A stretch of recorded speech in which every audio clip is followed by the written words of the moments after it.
ভারতকে হারিয়ে ১৩ বছর পর চ্যাম্পিয়ন পাকিস্তান। টিম ইন্ডিয়া হারায় বিতর্ক কিংবা নাটক মঞ্চস্থ হয়নি পুরস্কার বিতরণীতে। এসিসি চেয়ারম্যানই তুলে দিয়েছেন ট্রফি। ১৯১ রানে হেরেছে ভারত। সেঞ্চুরি ইনিংসে ফাইনালে জোড়া রেকর্ড গড়েন পাক ওপেনার সামির মিনহাস।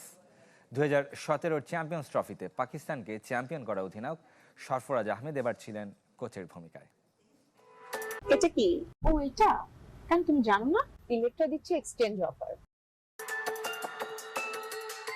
যুব এশিয়া কাপ ফাইনালে কে চ্যাম্পিয়ন হবে তার চেয়েও বেশি আগ্রহ ছিল কে তুলে দেবেন ট্রফিটি। মূল এশিয়া কাপ ফাইনাল এফেক্ট যুবাদের টুর্নামেন্টেও ছুঁয়ে গেছে সেই ভারত পাকিস্তান ফাইনাল। তবে এবার বিতর্ক বা ট্রফি নিয়ে নাটক হয়নি পাকিস্তান চ্যাম্পিয়ন হওয়ায়।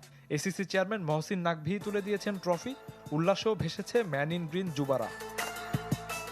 তবে মধ্যস্থতার জন্য প্রস্তুত ছিলেন বিসিবি সভাপতি আমিনুল ইসলাম। ভারত চ্যাম্পিয়ন হলে দৃশ্যপট অন্যরকম হতে পারত। হয়তো পুরস্কার বিতরণী অনুষ্ঠানেই দেখা যেত না পিসিবি চেয়ারম্যানকে। এক পেশে ফাইনালে পাকিস্তানের জয়ে বিতর্ক কিংবা নাটক মঞ্চস্থ হয়নি এবার। রানার্স আপ ভারতকে পাকিস্তানের কারো হাত থেকে পুরস্কার নিতে হয়নি। ট্রফির আগে প্রাইজ মানির চেক তুলে দেন বিসিবি সভাপতি। পাক ভারত ম্যাচকে ঘিরে উত্তেজনা থাকলেও যুব এশিয়া কাপ ফাইনাল হয়েছে এক পেশে। আগে ব্যাটিংয়ে নেমে ৩৪৭ রানের পাহাড় সম সংগ্রহ পায় পাকিস্তান। জোড়া রেকর্ড করেন পাক ওপেনার সামির মিনহাস। খেলেন ১৭২ রানের ইনিংস, যা ফাইনালের ইতিহাসে সর্বোচ্চ।